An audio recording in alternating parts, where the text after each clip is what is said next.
I'm playing this deck before it gets nerfed. I don't think anybody saw this coming, but we all see it now. Everywhere on ladder, Mysteria Runecraft is insanely powerful. Somebody, in fact, piloted it to 45 win streak, which is insane. The idea is that you just spam out a bunch of Mysteria followers and spells. Once you play 10, Hannah Model Student becomes active. That reduces the cost of Mysteria spells and gives them ping damage. That, in addition to Academy Wormist's Grim Blackworm token with even more damage, the ability to clone Hannah or Grim Blackworm with Scorching Curse off of your Ginger, and the ability to boost your damage with the evolved Amaryllis effect means you have so much burn damage to win the game. If that wasn't enough, you're also presenting so much tempo by playing these followers that get reduced in cost. Ginger being the most obvious one, being an additional body and infinite value on the evolve, but the previously mentioned Grim Blackworm from Academy Wormist also gets reduced in cost, and so does the Miss Miranda from Arcane Instruction, right over here. Free boards, free damage, free wins. So let's get into the games. First, make sure to like the video and subscribe. It really does help out. If you've been watching me for a while, you would know that I usually take my games from my live stream, so all of my reactions are in real time. But with this one, I really had a suspicion that the deck was going to get nerfed soon. Maybe that won't be true in the end, but I felt that way. So last night I quickly went to play a couple games with it so I can get this video out. Now, as you can see, the mirror is rampant on ladder between Mysteria Runecraft, and there are ways that you can play the mirror better. First of all, I don't think you should play the Amaryllis on one like this guy did, unless you have Ginger in your hand, because, you know, Amaryllis is an academic to reduce the cost of Ginger, so that's alright, but even so, leaving it vulnerable when you know your opponent has a Grim Blackworm, which deals that random damage to potentially your win con of the evolved Amaryllis, increasing your burn damage, it can be a little tough. On my mulligan, I pretty much always keep Academy Wormist. I think that card is the best card in the deck, other than Hannah. And Hannah you want to draw later, right? So I always keep Academy Wormist. I would also keep Mysterian Tome, the book that draws a follower, and also can evolve to banish. That card is great because, you know, it just gets cost down to 0, you play it for free, and you just fill your hand back up and increase your Mysteria count. And Wormist is great because you want to get the Grim Blackworm in your hand as soon as possible, start boosting that as well. I also like keeping, there's a couple other ones that are okay. Arcade Instruction to get a Miranda early on turn 1 is fantastic if you can manage that as well. I actually don't think that Ginger is the strongest card in the deck by a long shot. I think she's probably one of the weakest cards in the deck. She's great, don't get me wrong. She's fantastic. Definitely not a bad card by any stretch of the imagination, but people overrate her a lot, especially overrating her evolve effect, where I think Wormist and Hannah specifically are definitely the problems, where if they're going to nerf it, I would hope they would nerf that one. And as you can see, we just overwhelmed them, took out their win condition, and took them out with our own board. No problem. Now, the second game here is also a Mysteria mirror. I wish I could have gotten some footage of other matchups, but this is just what the ladder looks like right now. I honestly think that if you want to have a deck that contends with the ladder, all that has to do is compete with Mysteria. That's the benchmark right now. So now we're fighting Mysteria here, and this game is a great example of what I was talking about earlier, where people, I think, overrate the effect of Ginger. Here you see I saved the Mysterian Exchange Party on turn 1 because I wanted to boost my Grim Blackworm, so I didn't play it right away on turn 1, instead keeping it for another turn, to make sure that the Grim Blackworm can get to 0 as soon as possible. The earlier you get that out, the faster you can win through sheer tempo. Some people tunnel vision to like, oh, I gotta complete my quest and get the ultimate value off of Ginger spamming Hannah. And that's good, but if you just die before you can even get any of your combos out, it's less good, right? So I like to keep the Grim Blackworm and get it down as fast as possible.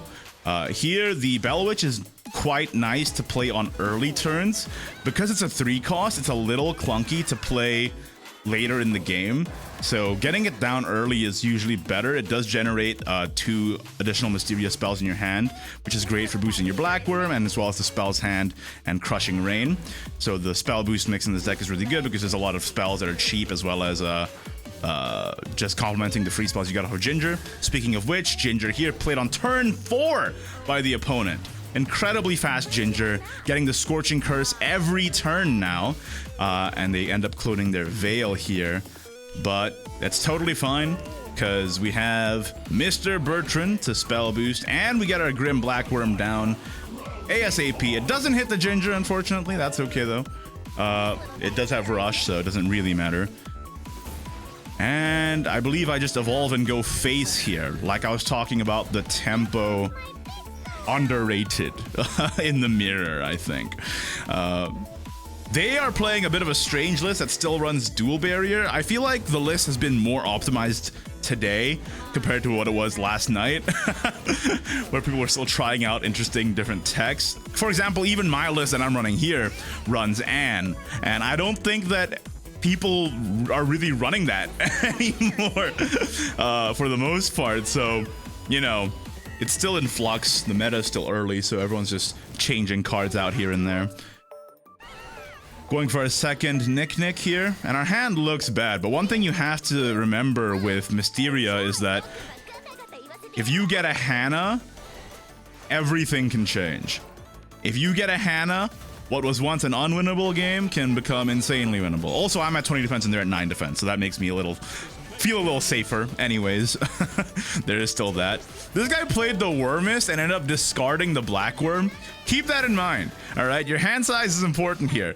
If you discard the Blackworm, that's really bad, because it is the better one out of the two, okay?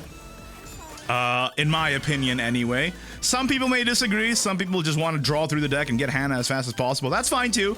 But I think the Grim Blackworm, like I said earlier, for the tempo and the burn damage is super underrated. Well, not super underrated. It's just what I prefer.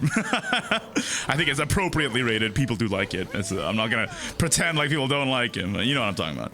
Anyway, I take out the Miranda here, and then the spell does the rest. One cost and summoning. What did they mean by this?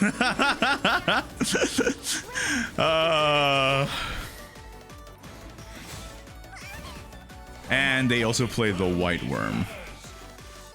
And there's Scorching Curse again, and you can see they're getting a lot of mileage out of this Scorching Curse over and over and over and over and over again. But they've been spending the entire game trying to fight my tempo, right? And not necessarily advancing their game plan as much. At least that's how I saw it. Obviously, I can't tell for certain because I don't see their hand, but it did end up working out for me either way. And because of the Greya... Oh wait, that's right. I still have the spell up. Dude, I'm watching my replay and I even forgot what happened. It was last night, to be fair. Okay, lots going on. But I drew the Hannah. The most important thing is that I drew the Hannah. And I still have my Amaryllis up and they don't. Now, they're triple Hannah-ing here. And you might think this is doomed. I certainly felt that way when I was playing the game at the time. I was like, oh god. The good news is for me, I'm just trying to showcase the power of Mysteria in this video.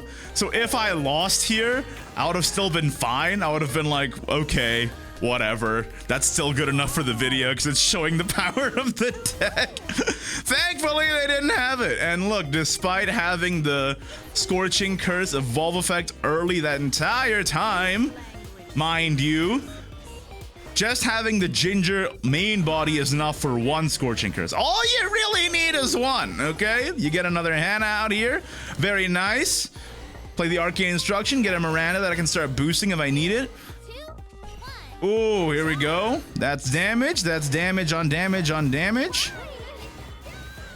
And Crushing Rain to seal the deal.